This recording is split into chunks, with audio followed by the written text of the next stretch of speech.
everyone. I see we have a full house this evening. Thank you very much for being here today. I'm going to call the meeting to order.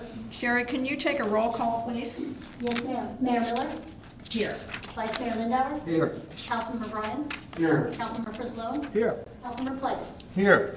Thank you, Sherry. There's a couple things I want to go over in advance. So I was at a conference last week in Orlando and got some training on how to conduct a city council meeting. And one of the things that I saw that will work better for the shores and make it a lot more efficient is Robert's rules. So just to let you know, and everybody up on the dais, so somebody will ask to be recognized either by getting my attention or raising their hand. And once they have the floor, there will be no interruptions from anyone else until they're done and someone else is recognized. So just wanted to let you know that. And the focus today, first of all, I want to tell you how we'll go through this. Our city manager has a couple things to say to us. And then Kurt Swartzlander, our assistant city manager, will also be going over our PowerPoint. I think our attorney has some legal things to tell us. And then I want to make sure anyone that wants to talk today gets a chance to talk. As I said, the forms are in the back if you want to fill them out now, if you know for sure that you want to speak. If during the meeting you have something that comes up, please feel free to fill out a form that time, and then we will be discussing it on the dais. So, okay, if not, we'll get started right now. City Manager Booker, what do you have for us? Thank you, Madam Mayor. The purpose of tonight's meeting obviously is to discuss the proposed stipulated agreement that the council has in front of them. It's not to discuss the site plan, it's not to discuss the development, any future development that may take place. It's really just the grounds for the stipulated agreement, and this is an effort that was initiated to try to avert legal action. Legal action obviously could be very protracted and could take up to several years to iron out.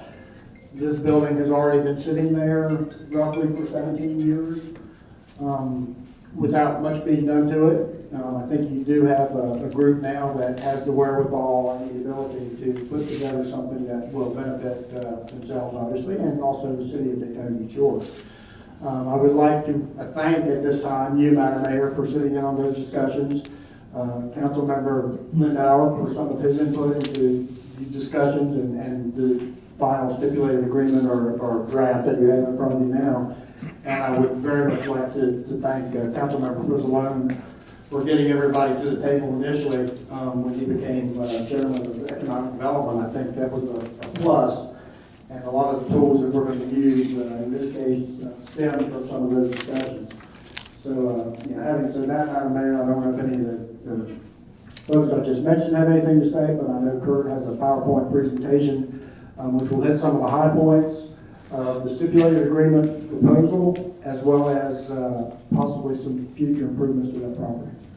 Okay, the only thing that I want to add, I want to make sure that I divulge that I did have an ex parte communication with both the attorney for Acres Capital as well as Acres Capital when I was in the negotiations along with staff, and just would like to see if anyone else on the dais has anything to announce as far as that's concerned. Yes, I also had a meeting yesterday with Kurt and Mike and our city attorney, and I expressed my concerns.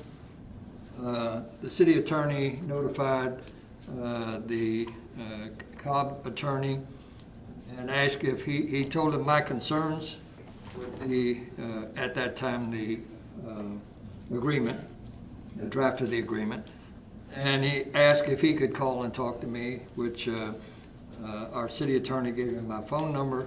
He called, he outlined the concerns that I had, and I am happy to say that he agreed with two of them and removed one thing from the agreement that I just insisted that I would not vote if it was in there. Another item that was taken out of the agreement, he agreed to put back in. The third item, I see that it's already been addressed. We're going to address it tonight, and it's already been, and that is the reduction in the tax abatement. So those things in the contract as it exists now did not exist in the draft that we had just a couple days ago. So I want you to know that I'm anal. I read every word in this thing, and the things I didn't like, I thought that were bad for the city, I fought for. And to his credit, I think that I should point out that the attorney for the developer actually made changes in the contract as it exists now. Would you like to say anything about that? Right now, I'm just asking for who had an ex parte communication with either Acres or with Cobb. Richard? Okay. Councilman, okay, all right. I did. I received a phone call from Attorney Merrill, and there was really no substance to it other than he offered me to answer any questions I may have had as an individual councilman reviewing the stipulated agreement. And I think I had a brief conversation with Manager Booker that they were entered into a proposed agreement, but he gave no substance to it. I just asked him to have Sherry forward me a copy of the agreement, which he did. Okay, thank you very much. I just wanted to make sure that we were fully transparent with you. Thank you. Kurt, you ready for us now? Okay, and Kurt, I'm going to ask the dais to try as much as possible to let you get through that whole presentation, and then we'll hold our questions to the end. Yes. Good evening, Madam Mayor, Vice Mayor, members of the council, staff, attorney, and a full house tonight. So, yes, if we can try and hold all the questions till the end, because I think a lot of the slides will answer the items that are included in this agreement. So it might be a little lengthy, it might be a little complicated, but please bear with me as we go through it. So that's what we're here to discuss tonight, and the agreement that you have before you, the final hard copy is before you. So there were a few revisions made as of this morning. And so this agreement is an agreement regarding the code enforcement action taken by the city to condemn the structure. So when we noticed this condemnation, Acres contacted us and said, can we talk? And we started a process after, and I know Councilmember Frizzalone can relate to this, after about 1.5 years, 2 years of discussions, starting with Jaymore way back when, and Acres throughout as they took possession of the property.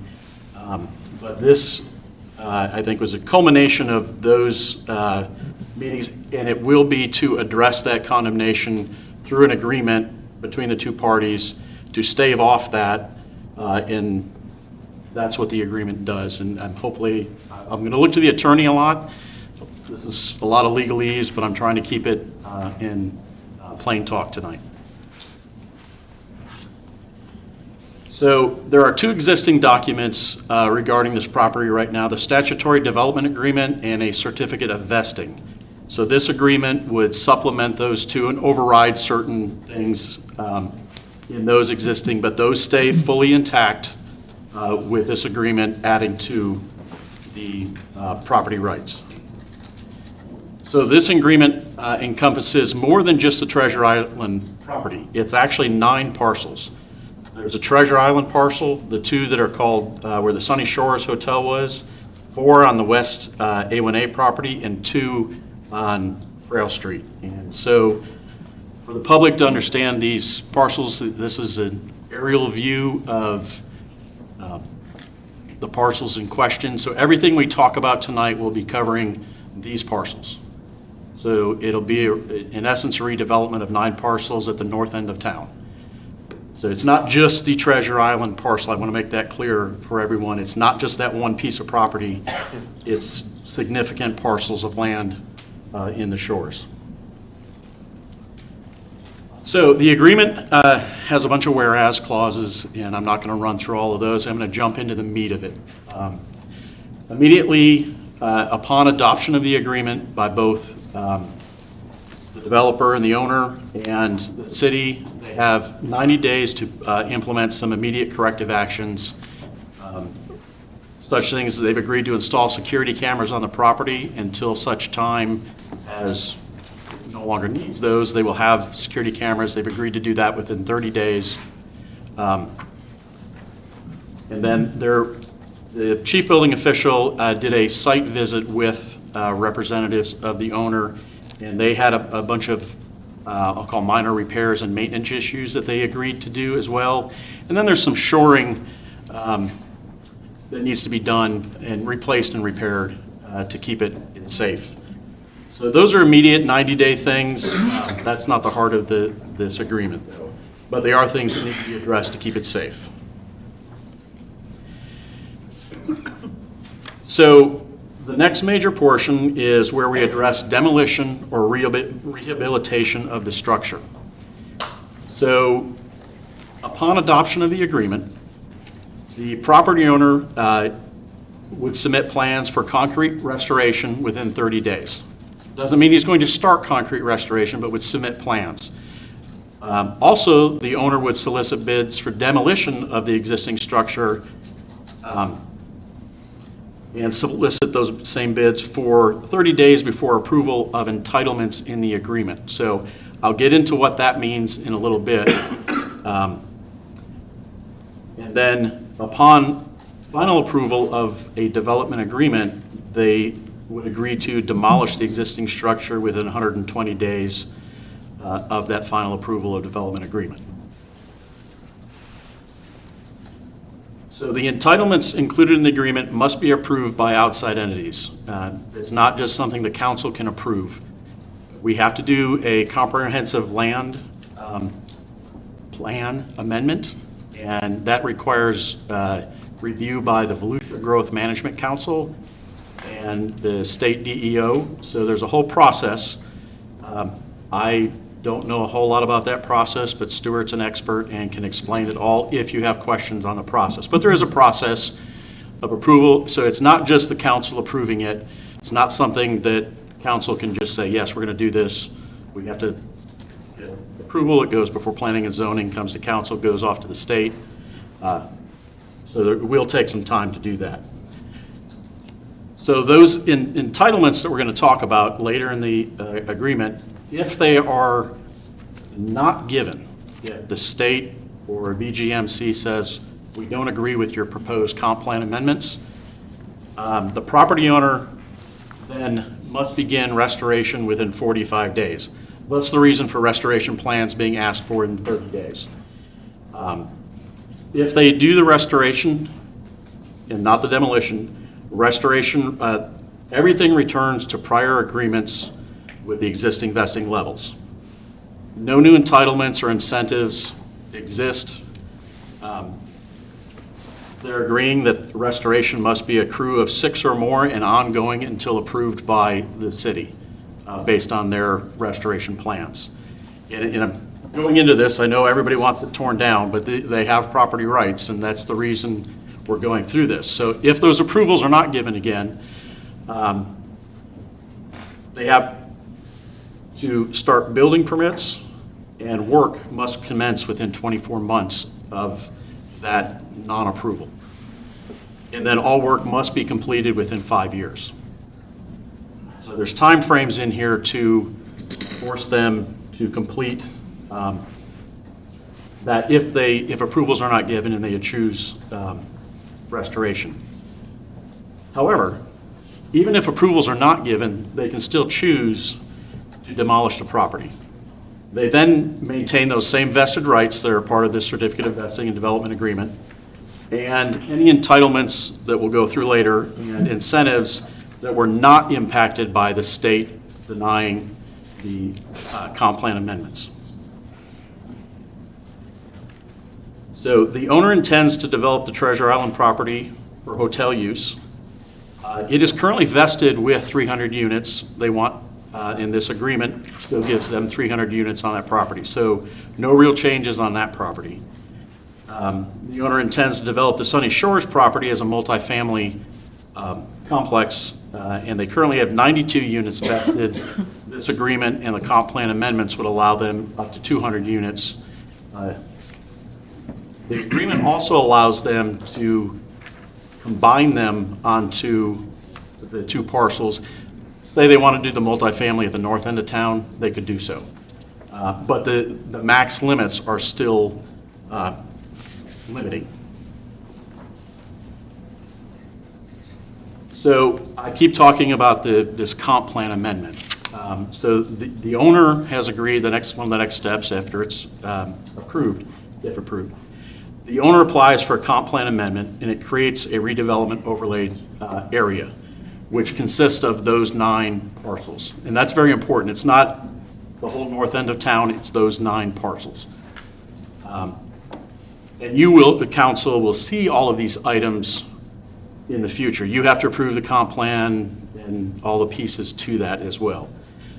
It allows, that comp plan and overlay area would allow flexibility in subject parcels for mixed-use development, meaning they have flexibility to move things around as long as they stay within those parameters. It allows transfer of development rights only within those 9 parcels. Allows for a 25 density bonus, but still not to exceed 500 total units within the development. So that's where it caps it still at the 300 and 200. The owner obviously has to develop the property according to code with the following exceptions that we are agreeing to in this document. The Frail Street property can be used for overflow parking as a gravel lot rather than a paved lot. Again, the whole property, maximum density, 300 hotel units, 200 multifamily, and 20,000 square feet of retail commercial. The minimum setbacks, I won't read all of these. You can see what they are. They're in the document. They are less than our code.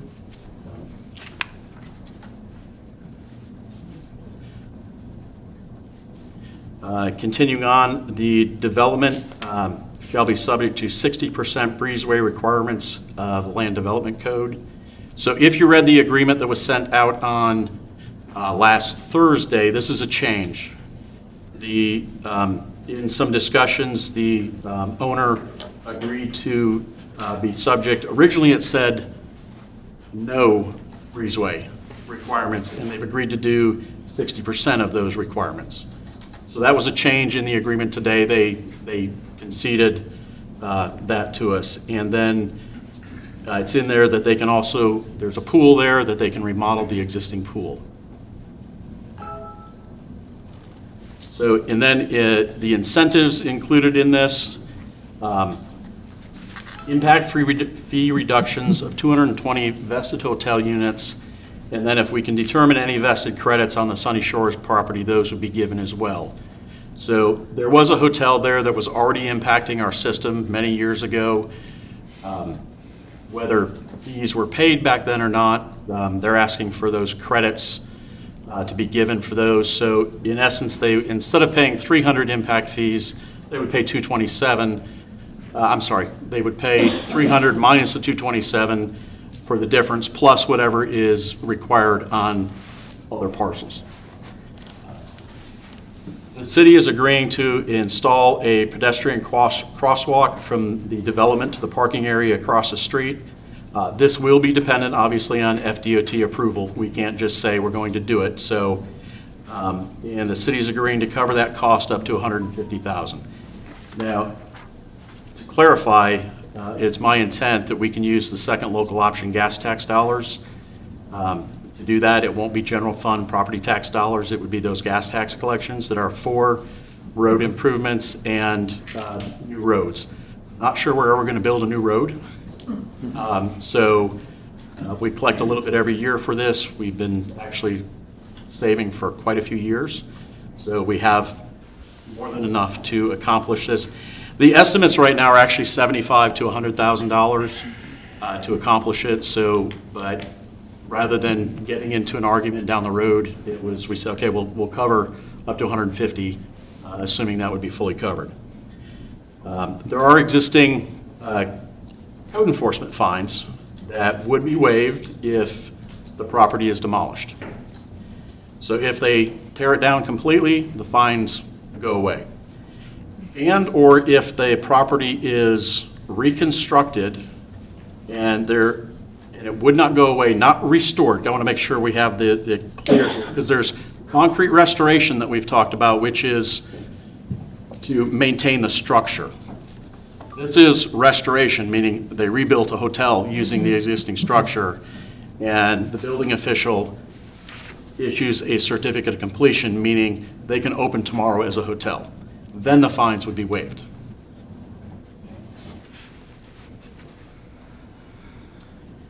And continuing on the incentives, the subject properties will be enrolled in what we have in our economic development ordinance called the Alternative Tax Relief Program, based on the following schedule. Years 1 to 5, it'd be 100% rebate. Years 6 to 10, it would be a 75% rebate. Years 11 to 15 would be a 50-year. So the agreement that you had on Thursday also had 25% for years 16 through 20. They conceded those years back out of the agreement, so it's now just 15 years at those percentages.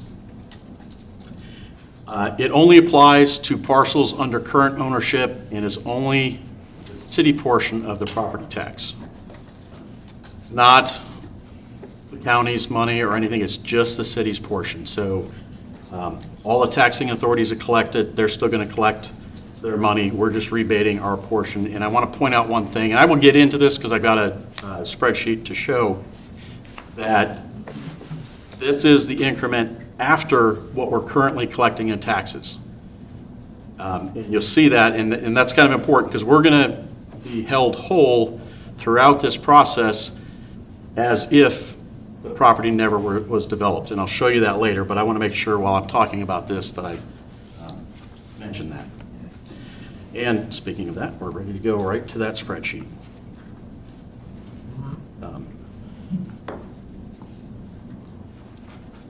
So I have two spreadsheets to look at tonight, and I hope everybody can see this pretty clearly.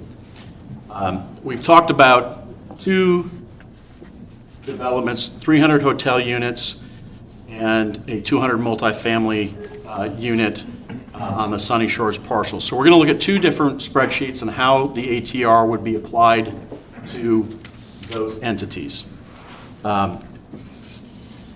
And it's included in the packet, but let me just throw this up here real quick. So this is the site plan that's included in the agreement. You see a 300-unit hotel and then a 200-unit residential building off to the side here. So we're going to talk about the ATR and how it affects this building first, and then how the ATR is applied to multifamily next. So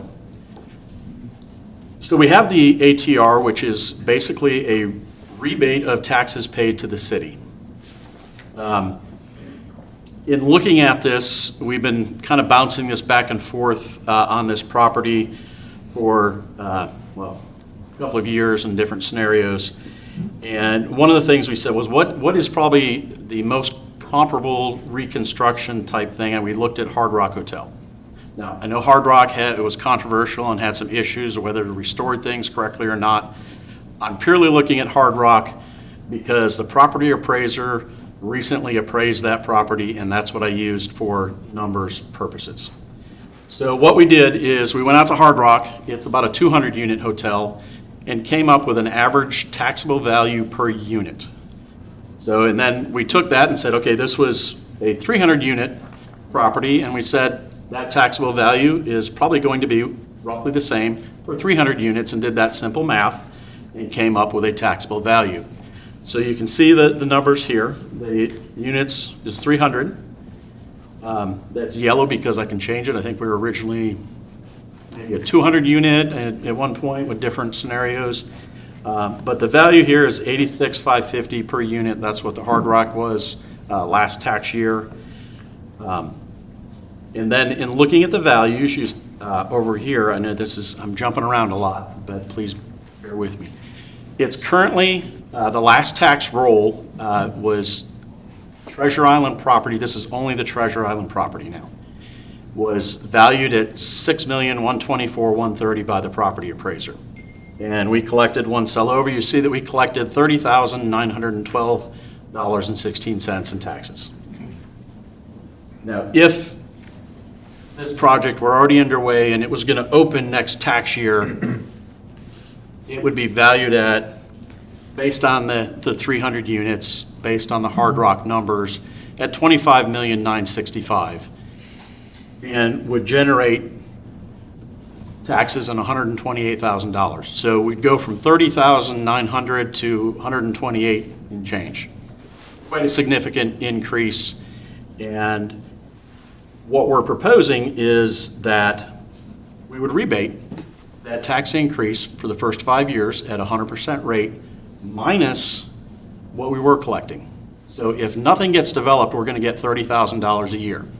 So if we go over, you'll see that the city is still going to get $30,912, but in this case, at 100%, the owner would get $97,000 back for the first year. And each successive year I made a base assumption here for this process, and you'll see it on both spreadsheets.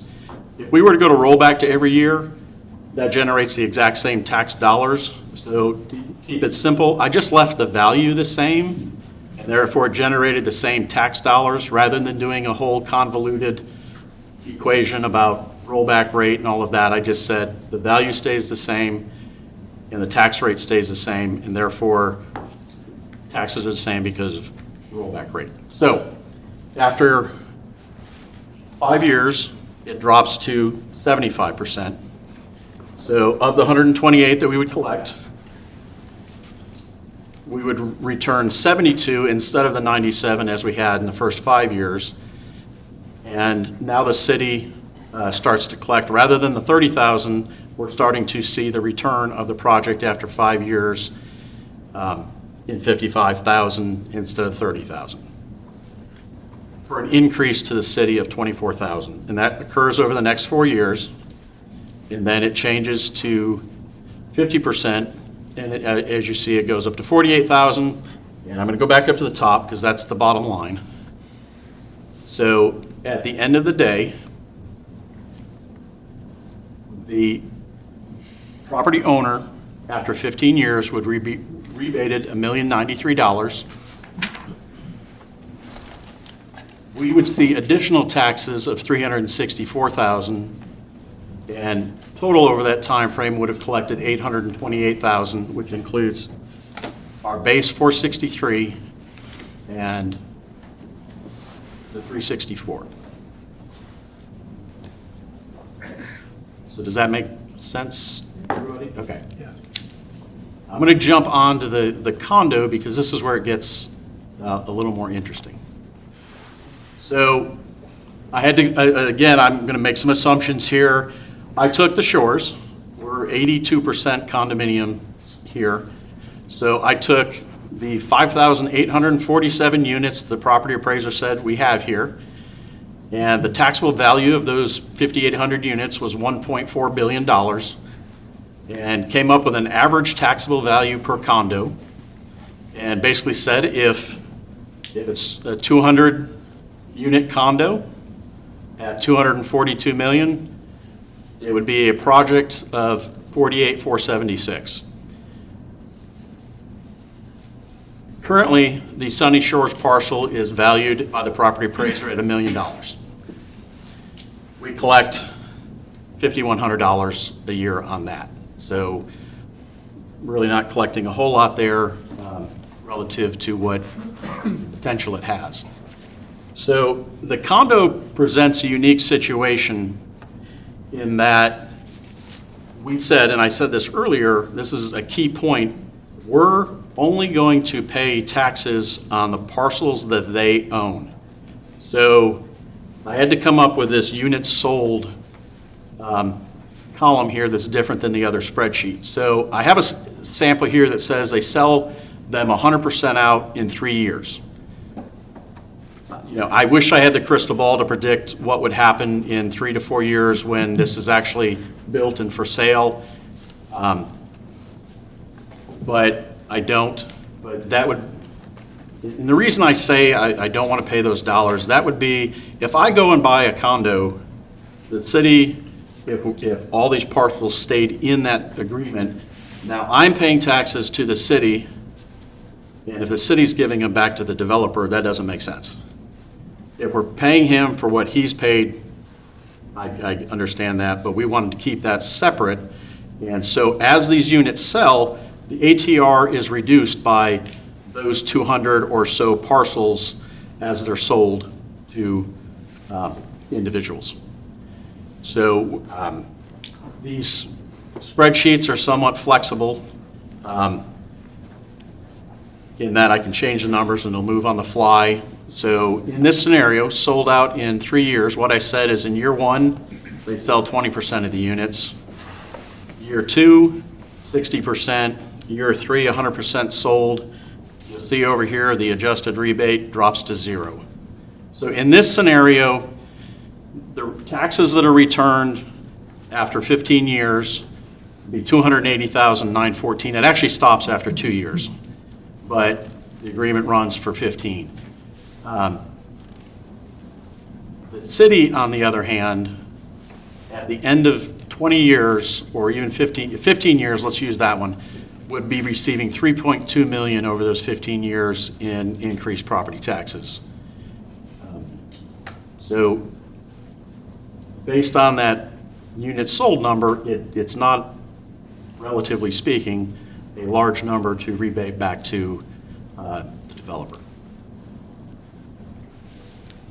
So those are the major components of this stipulated agreement. Obviously, there's a lot of stuff in the development agreement and the certificate of vesting we did not cover tonight, but these are the points that get us to a project to happen on all 9 parcels.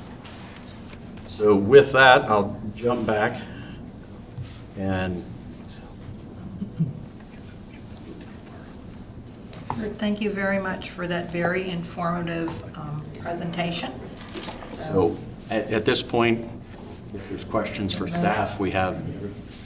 Madam Mayor, if you're okay, what I'd like to do is to make a motion so that we can discuss amongst ourselves the proposal that's before us. Okay, Councilman Frizzalone is making a motion to accept as is? Correct. As is, so I need a second, and I want you to know before we even discuss it, I'm letting the audience discuss. Do I hear a second on this motion? I'll second. Okay, before we even have a discussion, I want the open forum. Is that all right to do that? Yes, you have Okay. a motion on the floor, so you Yes, can we have the have motion, okay. All right, so how did we get here? I want to go over a little bit of what this is about. So when I was running for office and, I went out talking to a lot of the people, having meet and greets, one of the consistent questions I got is, what is going on with Treasure Island? Why can't you guys do something about that? What's happening? And I didn't understand it a lot at that time, but I made a commitment that I would do whatever I could to do that. So when I first took office, under my direction, we came up with an economic development committee. Our previous attorney was on that committee. Councilman Frizzalone was our representative from the council, and we had staff there. So we had our city manager, assistant city manager, our community service director, a lot of people on that staff there. So they worked at that time on getting businesses into the shores. So we have a economic development agreement that would be a lease agreement, and you've seen that quite a few times, and we've had quite a few businesses that have come into the city and taken advantage of that. In the meantime, Treasure Island was not on the table that time, but I was working in the background. I worked out with J. Moore, a Canadian company that owned this at the time, getting a lot of false promises as this is going to happen, this is going to happen, while they worked on the economic development. As we could see the handwriting on the wall, J. Moore was going to be foreclosed by acres. Councilman Frizzalone was very proactive. He reached out immediately to this acres company to try to work out an agreement. So that was about, I think that was last August or September. Then I think it was in February, Councilman Frizzalone decided to give the regular economic development over to our Vice Mayor, Lindauer, who's doing a great job. And then the negotiations went on between Acres and our Economic Development Director, Nancy Maddox. Thank you, Nancy, for everything that you did. So I really wasn't involved in this till about a month ago, after we sent out the letter of intent for condemnation. You know, I was contacted, and that's when I got back in. So I just want to let you know where we are on this. Again, that between crosswalks and Treasure Islands, those are the questions I get all the time. So and it was at the far north side, and it couldn't be any more north than this. So this is what the residents are telling me. This is what we want done. We want that property torn down. But there's a little bit of a cost to the city to do that too. So that's why right now I would like to hear from the citizens. So I have a list right here. After our Assistant City Manager's presentation, if you have any other questions, or any comments you want to make, I will listen to anyone that wants to come up and make those comments. But first of all, we're going to listen to Mickey Peterson. Mickey, when you come up, could you please state your name and address?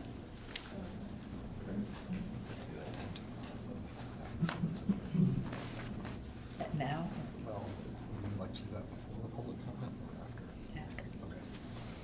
I'm sorry, Mickey. Good evening. Thank you, John. Mickey Peterson with the Flamingo Inn Hotel, 2011 South Atlantic Avenue. And I had a few questions. Been following this only in the newspaper. The entire agreement, is it online for citizens to read? The stipulated agreement was online, I understand. Yes, it was. Or it was? So when you went to the city website, yes, it was online. Thank you. It astounds me and it surprises me. A developer rides into town, buys something apparently that he thought was a fantastic deal. He's gotten it all at a bargain, and here we are again trying to throw money at him to get to do the right thing. That is surprising to me. It's also surprising to me that the developer would be so disrespectful as to not show up to this meeting for us residents and businesses. This has cost me money for years. I have customers turning away every day because the view out of the hotel windows where I'm at, my balconies are facing to the south, and guess what you see? The Treasure Island, right there, in ruins. So, you know, I keep quiet, I'm respectful, but I don't feel that I am given the same respect by this developer. He got this property at a bargain, and I don't understand why this is complicated.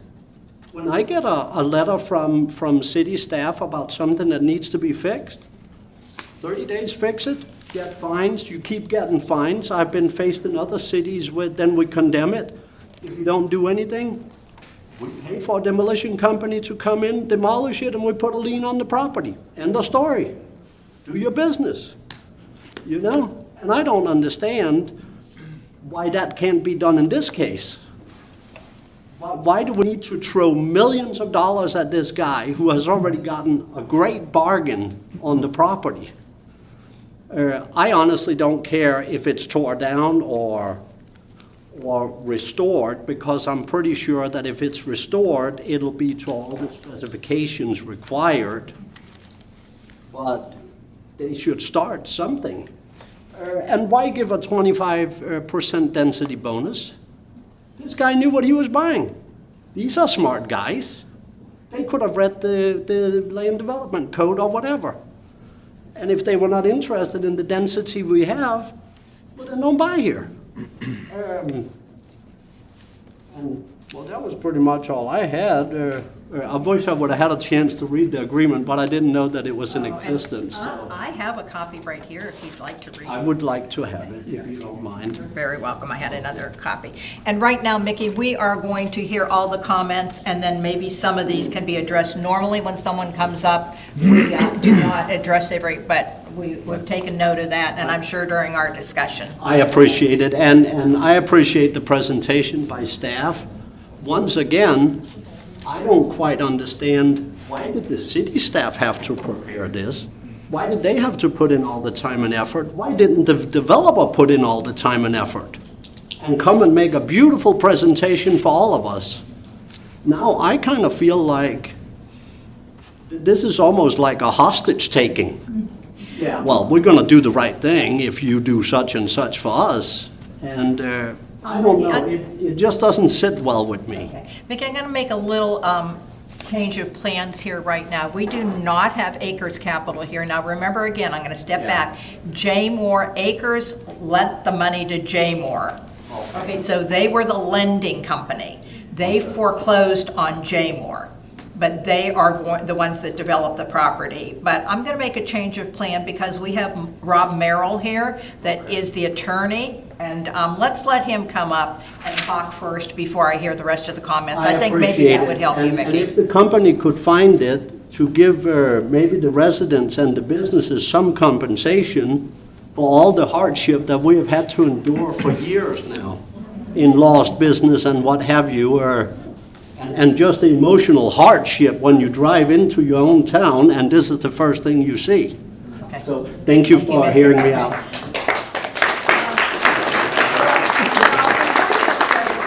I didn't see the timer on there. It's because we have it still set on the laptop. Okay, is there, He was just at his time. I was gonna, all right, so are you going to signal me or are we going to put it up? I don't know if we're gonna need to go back to this. I will let you know. Okay, thank you so much.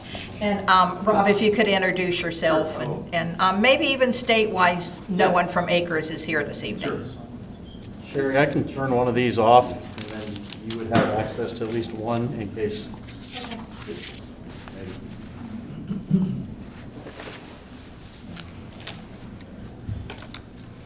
Which one should I? It doesn't matter, east or west. East or west? Okay, I'll just pick one. Okay. Great. It's nice to have a good picture on the screen. My name's Rob Merrill. I'm an attorney with Cobb Cole. I've been a land use lawyer here for about 35 years. I'm third generation living on this island, raising the fourth generation. Not raising, they're raised, but they came back here, thankfully. So I'm invested in this area on a personal level. I've been doing land use work, like I said, for 35 years. I've only been involved in this for less than 30 days. However, it feels like about 3 years, and I want to thank the staff for taking the time with us. We were a very big part, in response to the gentleman's question, we were a big part of drafting this with you guys in a very detailed negotiation and conversation, including the mayor, the city attorney, and all the staff who are some of the best in the business. So I think at the end of the day, there's not a presentation of a project for you because there's not a project yet. We're trying to get very much a legal stipulation done that has a lot of detail to it. Kurt, thank you for going through that in a way that's very understandable because there's a lot of detail in here about things that they're mostly what some people call legalese. At the end of the day, I think what we're bringing you is a property owner that took this property back. They weren't intending to develop this property. And thankfully, and frankly, I don't think I would be involved in this had they not made a decision to redevelop this piece of property. And they're investing back in Daytona Beach shores in a substantial way. And I think it's something that hopefully you guys will ultimately be very proud of, and it'll be part of your community that has been, admittedly, an eyesore. I mean, I've spent a lot of time at Treasure Island over the years when it was at its heyday. I mean, it was a great project. I mean, folks that ran that place were top quality, and the place was kept up nicely, and I feel bad for the folks that have businesses nearby. It truly is a travesty. So I can't tell you that I know for sure that this is going to be exactly what you want, but I'm about 99% sure. So the presentation Kurt gave that had the provisions about the restoration, I want to speak to that briefly by telling you that in Mayor, you were in some of those meetings where we talked about the likelihood of something happening. Well, this thing is pretty bulletproof at the end of the day. And you know, John, you've held our feet to the fire, to your credit.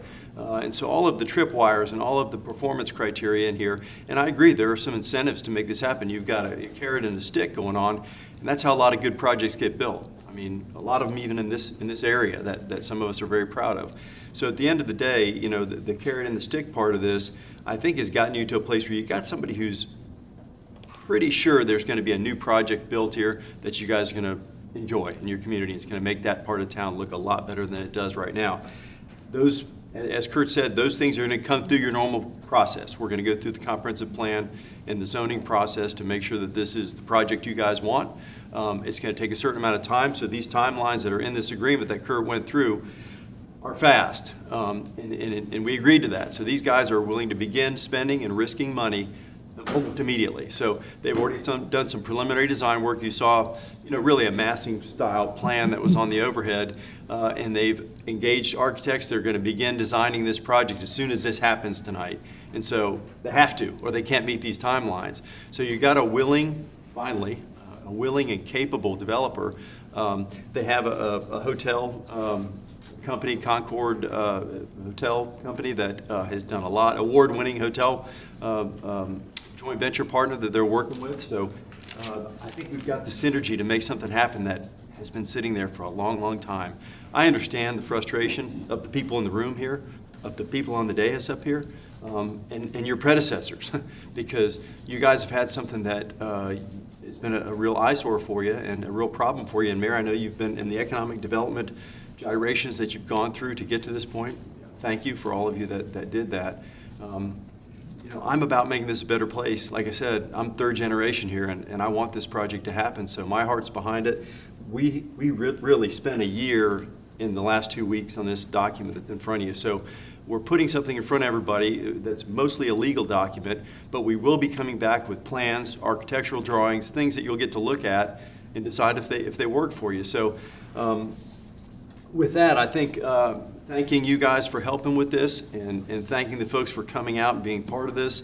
We're happy to answer any questions you have. Joe Hopkins is here with me. He's our civil engineer, and he's been involved in this property for quite some time, I think, and Joe does a lot of work in the shores and in Daytona, and I've known him since he came to town. So between the two of us, and Jessica Gow is pretty much the brains in my operation, we're here to answer any questions both from the audience and from you guys. So.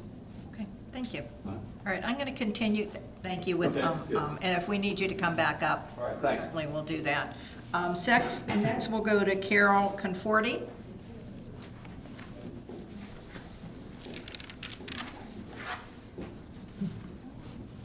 Hi, my name is Carol Conforti. I live at 2055 South Atlantic Avenue. Good afternoon. It states in the stipulated settlement agreement that in recognition of the public benefits associated with the proposed redevelopment of the property, the city has agreed to enter into any necessary agreements to provide the following financial incentives and cost offsets for the development, end quote. So how does this project benefit the residents in the north end of the town? Okay, having a proposed 500 units with only a 30-foot setback, it doesn't even conform to the look of the area. This will cause truck deliveries to be constantly blocking the roads, a ton more traffic from the rentals, along with the influx of tourists coming for Race Week, Bike Week, Jeep Week, etc. Tour buses bringing in people from all over to attend events such as cheerleading, MMA, etc. Crime will go up, as it has in the large hotels just down the road in Daytona Beach, which will absolutely damage our property values and cause the city of Daytona Beach Shores to get a black mark on its reputation. You already gave us the Dollar General with all the seedy characters that came along with it. So, anyway, who will pay the taxes for more police, fire, and rescue that will be required? Who will clean our beaches with such an influx of tourists? So again, I ask you, how does this benefit the residents of Daytona Beach Shores, who already pay high property taxes to live in a quiet town? This project will not raise our property values, since no one would want to live next to an enormous hotel with 500 units. And yes, I know it's 300 and 200. So please, name some positive benefit the residents will experience from this project, because I cannot think of one. And it appears the developer is the only winner here, not the residents of the shores. And last I checked, you work on our behalf, not theirs. Thank you. Thank you, Carol.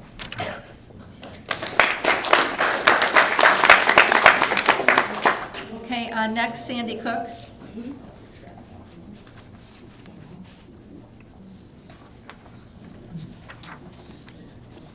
evening. I'm Sandy Cook with Realty Pros at 3118 South Atlantic Avenue. I'm not sure if we can hear you. Can you hear me talking? Too short. Can you hear me now? Can you hear in the back? No? Angie, is the mic okay? Or is Okay, maybe I'll just talk a louder. little louder? Yes. All right. Well, I think that there's only two ways to grow. One is to cut expenses, and two, to increase profits. I have every confidence that the staff has trimmed the expenses in the budget, so that leaves us with only one way to grow. What is our growth plan to expand our tax base? I think that we all are interested in keeping as good of services as we've had. I'm sorry, Sandy, when you turn your head, they can't hear you. I'm sorry. So I think that we're all interested to maintain the same great services that we've come to know. And to do that, we have to expand our tax base. We have to have some development to do that. We need to attract a successful developer to Daytona Beach Shores that can help us add much-needed housing options. My late husband, Doug Cook of Cook Development, left a void that has yet to be filled. Wally Devlin, that developed Ocean Villas, he returned to Jacksonville to continue his development there. With prices lagging in this area behind other coastal cities, we need to incentivize a developer to beautify and modernize the shores, similar to what Jeff Vinnick has done in Tampa. We need to attract talent, new talent to this area that keeps us on pace so that we have a vibrant city that attracts new residents. Daytona offered incentives to Brown & Brown. Volusia offered incentives to Amazon. Daytona offered incentives to Ocean Walk. I think that's the best example that I come up with. That their incentive package for Ocean Walk condominiums was $26 million if you look back at it. There were $3 million for the shops, $19 million for the first tower, whatever's left after that for the rest. But they now today, Ocean Walk contributes the largest amount of tax dollars to the budget in Volusia County. Ocean Walk is the largest contributor. So not only is Ocean Walk the largest contributor of property taxes, it's been a huge improvement to the area that was blighted previously. I think we can all agree that Treasure Island is blighted now, and it has been for many years. It's been the largest blight in the shores for far too long. This council before us had the opportunity to change that. We have been waiting for this opportunity in front of us right now, and it's here. The time is now. Then a name that's popular. Sandy, can I just ask you to finish up the last point? Okay, so I'll just skip to the Mickey, the Flamingo Inn developer. We want the same thing that he wants. None of us want to look out our windows and see that, and far too many of my customers have not chosen this area when they drive around and they look at Treasure Island. Thank you, Sandy. Thank you.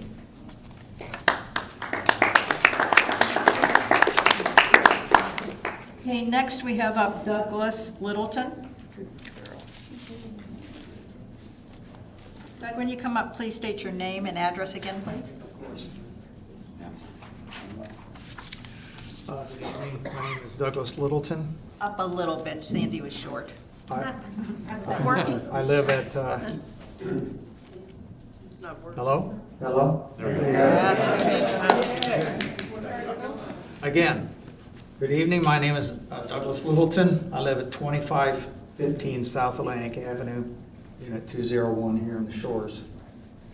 I came to the Shores in October of 2007. Treasure Island was standing in ruin then, and it stands in ruin today. I am here tonight to offer my opinion and recommendation on this eyesore. What a disgrace to our community and the DBS administrations which have been playing with this disgraceful situation for at least the past 14 years. I also do not know how many investors have been in play since Hurricane Charlie in 2004 that made this mess. I don't care. What I do care about is fixing this eyesore without any more studies or promises from rental investors or delays. The obvious solution to me is to blow up this carcass and take its remains to the nearest landfill without delay. The city needs to put a lien on the property for all the costs incurred for the next serious investor for that lot and hopefully the adjacent lot as well, and evidently it's being considered. I may be one lonely voice in the middle of the forest, but believe me when I say, if this eyesore is not demolished and taken care of before the next election, there may be political consequences. If the decision were mine to either keep screwing around and try to make this Reno project or blowing the structure up today, without question, my vote is to blow it up today. Enough already. In conclusion,